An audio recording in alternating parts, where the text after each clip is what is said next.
Hello, welcome to my channel. ఈరోజు ఈ వీడియోలో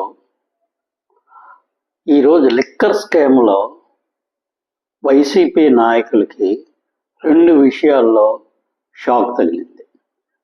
వాటి గురించి ఈ వీడియోలో తెలుసుకుందాం.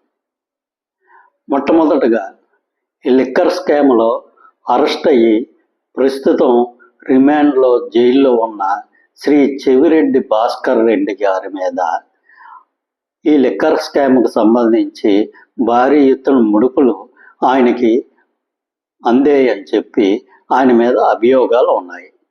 దీనికి తగ్గ ఆధారాలు కూడా ప్రభుత్వానికి లభించడంతో ఈరోజు చెవిరెడ్డి భాస్కర్ రెడ్డికి సంబంధించిన ఆస్తులు, అంటే ఆయన ఈ మద్యం స్కామ్లోనే వచ్చిన ముడుపులతో చాలా భారీ ఎత్తున ఆయన పిల్లల పేరు మీద, ఆయన కోడల పేరు మీద, ఆయన భార్య పేరు మీద వివిధ ప్లేసుల్లోనే చాలా భారీ ఎత్తున ఆస్తులు కొనుగోలు చేయడం జరిగింది.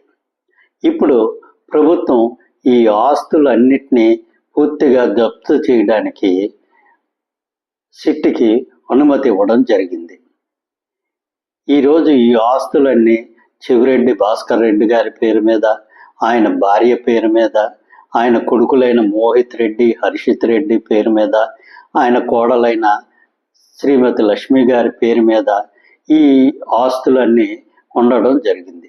వీటన్నిటినీ ప్రభుత్వం జప్తు చేయడానికి సిట్కి అనుమతి ఇవ్వడం జరిగింది.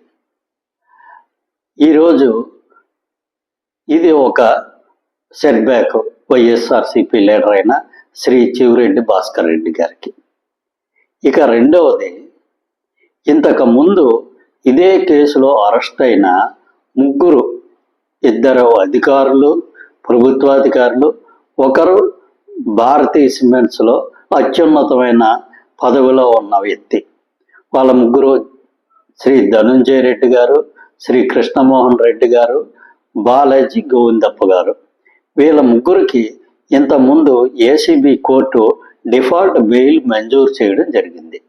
ఈ డిఫాల్ట్ బెయిల్ మీద సిట్ హైకోర్టుకి వెళ్ళడం జరిగింది. వాళ్ళకి అనవసరంగా డిఫాల్ట్ బెయిల్ ఇచ్చారు, ఆ బెయిల్ క్యాన్సిల్ చేయాలని చెప్పి హైకోర్టుకి సిట్ అధికారులు వెళ్ళడం జరిగింది. ఈ కేసులో ఈరోజు తీర్పు రావడం జరిగింది. ఈ కేసుకు సంబంధించి ఏసీబీ కోర్టు ఇచ్చిన తీర్పుని హైకోర్టు కొట్టివేయడం జరిగింది. అంటే ధనుంజయ రెడ్డి గారికి, కృష్ణమోహన్ రెడ్డి గారికి, బాలాజీ గోవిందప్ప గారికి ముగ్గురికి కూడా బెయిల్ క్యాన్సిల్ అయిపోవడం జరిగింది. అంతేకాకుండా వారిని 26వ తేదీ లోపు కోర్టులో జడ్జి ముందు లొంగిపోమని చెప్పి ఆదేశాలు ఇవ్వడం జరిగింది. అంటే ఈరోజు వైసీపీ నాయకులకి ఈ లిక్కర్ కుంభకోణంలోనే ఈ రెండు విషయాల్లోనే ఎదురు దెబ్బలు తగలడం జరిగింది. ఇంకా ఈరోజు ఈ బెయిల్ క్యాన్సిల్ అయిపోయిన ముగ్గురు వ్యక్తులు రెగ్యులర్ బెయిల్ కోసం ఏసీబీ కోర్టులో అప్పీల్ చేసుకోమని చెప్పి హైకోర్టు వాళ్ళకి సలహా ఇవ్వడం జరిగింది. వాళ్ళు ఏసీబీ కోర్టులో ముగ్గురు బెయిల్ కోసం ఒకవేళ అప్లై చేసుకుంటే ఆ బెయిల్ వస్తే వారు అరెస్ట్ అవ్వకుండా ఉంటారు, లేదంటే ఈరోజు 26వ తేదీ లోపు వారు జడ్జి ముందు లొంగిపోవాల్సిన అవసరం ఉంటుంది. Thank you.